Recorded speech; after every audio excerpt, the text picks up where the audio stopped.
தற்போது கிடைக்கப்பெற்ற முக்கிய தகவல். அதிமுகவின் உத்தேச வேட்பாளர் பட்டியல் வெளியீடு. எடப்பாடி வெளியிட்டு அதிரடி அறிவிப்பு. நம்ம போடக்கூடிய வீடியோக்கள் உங்களுக்கு பிடிச்சிருக்கு அப்படின்னா லைக் அண்ட் சப்ஸ்கிரைப் பண்ணிக்கங்க. 2026 சட்டமன்ற தேர்தலை பொறுத்த வரைக்கும் தமிழகத்திலே 4 முனை போட்டி. அந்த 4 முனை போட்டியிலும் மும்முனை போட்டி தான் மிக தீவிரமாக இருக்க போகிறது. அதாவது அதிமுக பாஜக கூட்டணிகள், திமுக காங்கிரஸ் கூட்டணி கட்சிகள், நாம் தமிழர் கட்சி, தமிழக வெற்றி கழகம். இதிலே நாம் தமிழர் கட்சியை விட்டு மீதம் இருக்கக்கூடிய 3 கட்சிகளுக்கு இடையே மிகப்பெரிய போட்டி என்பது இருக்க போகிறது அப்படின்னு சொல்லி தான் அரசியல் வல்லுநர்கள் ஒவ்வொருவரும் சொல்லிட்டு இருக்காங்க.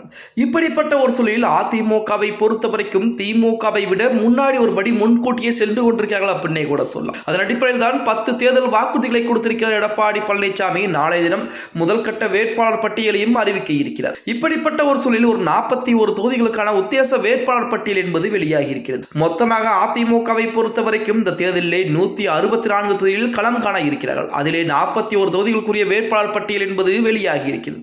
எடப்பாடி பழனிசாமி எடப்பாடி தொகுதியிலும், KP முனுசாமி வேப்பனஹள்ளி தொகுதியிலும், நத்தம் விஸ்வநாதன் நத்தம் தொகுதியிலும், திண்டுக்கல் சீனிவாசன் திண்டுக்கல் தொகுதியிலும், SP வேலுமணி தொண்டாமுத்தூர் தொகுதியிலும், தங்கமணி குமாரபாளையம் தொகுதியிலும், ஜெயக்குமார் ராயபுரம் தொகுதியிலும், CV சண்முகம் விழுப்புரம் தொகுதியிலும், வளர்மதி ஆயிரம் விளக்கு தொகுதியிலும், RP உதயகுமார் திருமங்கலம் தொகுதி, C விஜயபாஸ்கர் விராலிமலை தொகுதி, வைகை செல்வன் அருப்புக்கோட்டை தொகுதி, தம்பிதுரை பார்கூர் தொகுதி, R காமராஜ் நன்னிலம் தொகுதி, OS மணியன் தேவாரண்யம் தொகுதி, KB அன்பழகன் பாலக்கோடு தொகுதி, KC வீரமணி ஜோலார்பேட்டை தொகுதி, MR விஜயபாஸ்கர் கரூர் தொகுதி, கடம்பூர் ராஜு கோவில்பட்டி தொகுதி, KD ராஜேந்திர பாலாஜி சிவகாசி தொகுதி, AK செல்வராஜ் மேட்டுப்பாளையம் தொகுதி, சே தாமோதரன் கிணத்துக்கடவு தொகுதி, சோமசுந்தரம் காஞ்சிபுரம் தொகுதி, மரகதம் குமாரவேல் மதுரங்கம் தொகுதி. அந்த மதுரங்கம் தொகுதி என்பது தனி தொகுதி. சிட்லபாக்கம் ராஜேந்திரன் தாம்பரம் தொகுதி, அக்ரி கிருஷ்ணமூர்த்தி கலசபாக்கம் தொகுதி, சேவூர் ராமச்சந்திரன் ஆரணி தொகுதி, உடுமலை ராதாகிருஷ்ணன் உடுமலை தொகுதி,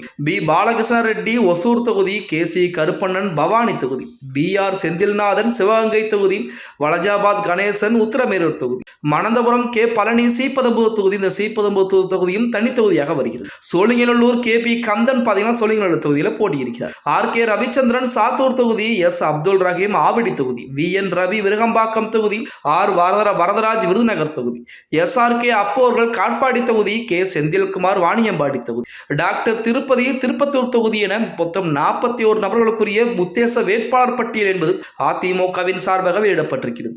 இந்த வேட்பாளர் பட்டியல் தான் நாளை தினமும் பார்த்தீங்க அப்படின்னா எடப்பாடி பழனிசாமியின் மூலமாக வெளியிடப்படுவதற்கு அதிகப்படியான வாய்ப்புகள் என்பது இருக்கிறது அப்படிங்கிற மாதிரி செய்திகள் தான் இதுவரைக்கும் இணையதளங்களிலே உலா வந்து கொண்டிருக்கிறது அப்படின்னே கூட சொல்லலாம். எது எப்படி இருந்தாலும் 2026 சட்டமன்ற தேர்தலில் அதிமுகவா திமுகவா அப்படிங்கிற போட்டி என்பது மிகப்பெரிய அளவில் இருக்க போகிறது. பொறுத்து பார்க்கலாம். ஓகே கைஸ், வீடியோ பிடிச்சிருந்தா லைக் அண்ட் சப்ஸ்கிரைப் பண்ணிக்கங்க. அப்படி இந்த வீடியோ ஃப்ரெண்ட்ஸ் அண்ட் ஃபேமிலிக்கும் ஒரு ஷேர் பண்ண மறந்துடாதீங்க.